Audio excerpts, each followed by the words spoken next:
What's up, guys? Hope you're having a good day or good morning wherever you are. I've been lucky to be able to make videos recently and upload them in the morning for the most part, like right after they're made, pretty much these past few days. It's been pretty cool.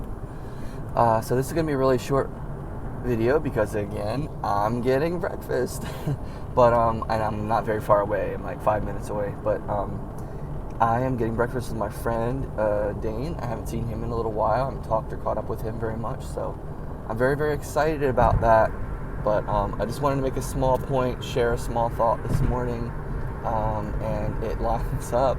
It lines up with everything I'm saying, and I'm not trying to say I'm right, and I'm just so smart, and I just know what I'm talking about all the time. That's not what I'm talking about. That's not what I'm saying. But what I am saying is that it's true. And if you are wondering more about that, then you can kind of just do some thinking and do some research and see what you can figure out. And if you're curious about what I mean, watch some of my other videos, recent videos from right before here. But anyway, this morning I want to make a quick and short point that basically when you are under a false belief system, in other words, when you're believing a lie and you've come to the wrong conclusion about something, you have to do some mental gymnastics in order to work it out. You've got to do some mental gymnastics to explain it, because it won't hold up under scrutiny. Because if it's a lie, it can be debunked.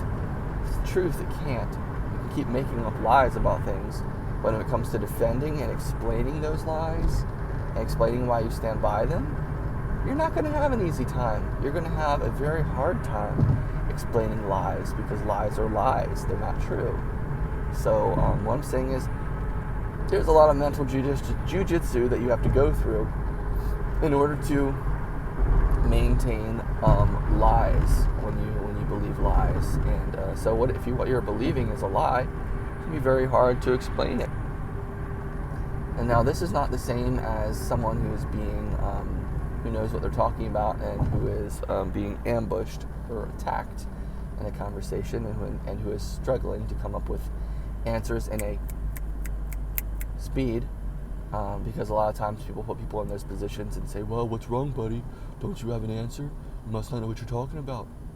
But that's not what I'm talking about. In this situation, I'm talking about when you believe a lie, like sola scriptura, and you're then forced to defend it or explain it, and things are presented to you, you're not going to have an easy time defending it.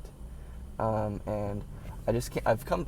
This is true, but what reminded me of this, or what brought this to mind, was I was watching a really awesome video, the ones that I really like, and so basically there's this amazing LDS apologist. He's one of the most well-read of all time, basically, and he's alive today, and he's a younger guy. He's so super smart. His name is Robert Boylan, Boylan, Robert Boylan. You should check him out. He's a little hard to understand at times because he's Irish and he has a strong accent, but he's not that hard to understand. If you want to understand him, you can understand him. Just take your time. But he is so smart. He and this other guy named Travis Anderson, who is also LDS and who's a great defender of the faith. He's just an awesome guy. They often do videos where they have conversations with people like evangelical Christians or people from Apologia, whatever, and they get into talks about LDS doctrine and sola scriptura, etc., etc., etc. And they had one of these videos where it was a conversation, recent upload here, conversation with a Protestant pastor, or evangelical pastor, and they were asking him questions about things, and he could not handle it. They weren't being rude, they weren't being mean, they weren't ganging up on him, they weren't being forceful or anything like that, they weren't being unfair or rude, they were simply asking him questions. He was not able to answer them. And not only was he not able to answer them, he didn't want to answer them, and he was quite angry about it. So instead of them making really any progress in the entire 40-minute conversation, this guy just got really, really angry, accused them of things, which is super common. This is what happened with the Apologia guy, Aaron Shavalov, or whatever his name is. I think he's with Apologia. This guy was standing in front of standing in Salt Lake City near church sites and standing on a street corner trying to talk people out of their faith, trying to attack people's faith, because they were LDS, and he's not. And Travis Anderson was there, and he talked to him and just was like, dude, and he was just giving him facts. And you know what he said? You know what Aaron Shavalava said? He goes, hey, can you just dial the combativeness down just a little bit? Combativeness. So that's what happens when you disagree with people. That's what happens when you disagree with these people, the people who are not able to defend lies and false beliefs, because there is nothing to stand on. They have a hard time defending it because it's impossible to defend something that's not true. How can you defend a lie? There's no moral merit. There's no merit in that. There's nothing good in that. So, yeah.